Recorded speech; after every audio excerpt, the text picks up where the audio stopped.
প্রথমে একটা কথা বলে রাখি, এই ঘটনাটি শুনলে আপনার গা শিউরে উঠতে পারে। কলকাতা বিশ্ববিদ্যালয়ে এমন এক ঘটনা ঘটেছে যা শুনলে আপনি অবাক হবেন। উপাচার্যকে ঘরে আটকে দেওয়ার অভিযোগ থেকে শুরু করে হাইকোর্টের কড়া নির্দেশ, পুরো বিষয়টা এখন রাজ্য রাজনীতির তপ্ত ইস্যু। শেষ পর্যন্ত সত্যিটা কি, চলুন খুঁটিয়ে জেনে নিন।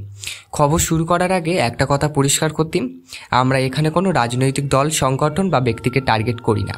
সেই ঘটনা ঘটেছে, সেটার জন্য তথ্য বিশ্লেষণ আপনাদের সামনে তুলে ধরার উদ্দেশ্য। তাহলে শুরু করা যাক কলকাতা বিশ্ববিদ্যালয়ের সাম্প্রতিক অস্থিরকর কাহিনী। চলতি মাসের গোড়ার দিকের কথা। কলকাতা বিশ্ববিদ্যালয়ের সিন্ডিকেট বৈঠক ছিল দ্বারভাঙা ভবনে। অভিযোগ উঠল, হঠাৎ করে বাইরে থেকে তালা মেরে দেওয়া হয়েছে উপাচার্যকে ঘরে।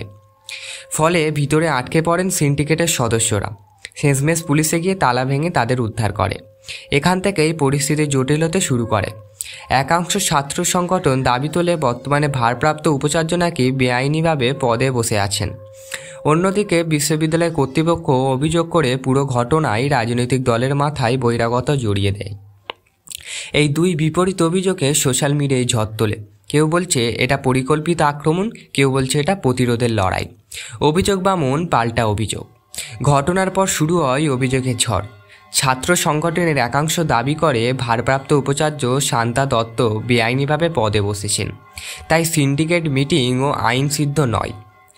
বিশ্ববিদ্যালয় কর্তৃপক্ষ পাল্টা বলে ছাত্রদের পিছনে বহিরাগত রাজনৈতিক প্রভাবশালী মহল কাজ করছে।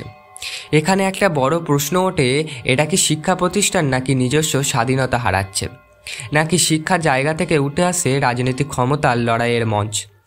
আর একদিকে শিক্ষামন্ত্রী ব্রাত্য বসু বলেন, সুপ্রিম কোর্টের নির্দেশ যদি মানা হয় তাহলে উপাচার্যর ক্যাম্পাসে ঢোকা উচিত নয়। উনি এখনও লীলবাতির গাড়ি ব্যবহার করছেন। এই মন্তব্যের বিতর্কে আরও উস্কে দেয়। ফলে পরিস্থিতি কেবল বিশ্ববিদ্যালয়ের ভেতর সীমাবদ্ধ থাকেনি, এটা রাজ্য রাজনৈতিক কেন্দ্রবিন্দু হয়ে উঠেছে। তারপরেই দেখতে পাচ্ছি আদালতের নির্দেশ ও সরকারি পদক্ষেপ। অবশেষে বিষয়টি গোড়ায় কলকাতায় হাইকোর্টের সিন্ডিকেটের সদস্যরা আদালতে দ্বারস্থ হন এবং অভিযোগ করেন বিশ্ববিদ্যালয়ের ভিতরে বহিরাগতদের অনুপ্রবেশ ঘটেছে। বিচারপতি রাজশ্রী দারভাসের স্পষ্ট নির্দেশ, বিশ্ববিদ্যালয়ের উপাচার্য প্রবেশ বা বেরোনোর কোনো বাধা দেওয়া যাবে না। উপাচার্যের ঘরের বাইরে কোনো ধরনের বিক্ষোভ বা বিশৃঙ্খল চলবে না।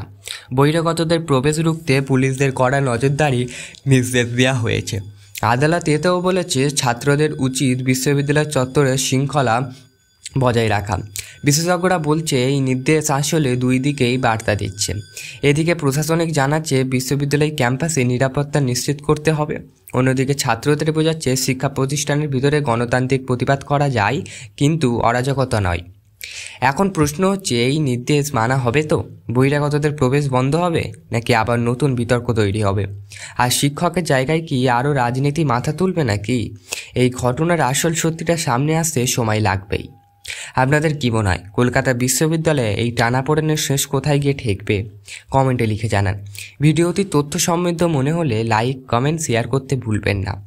আর নতুন আপডেট পেতে চ্যানেলটিকে সাবস্ক্রাইব করুন এরকম রাজ্য রাজনীতির স্তর পেতে। আশা করি যে ভিডিওটা একটু হলেও আপনারা শুনে উপকৃত হয়েছেন।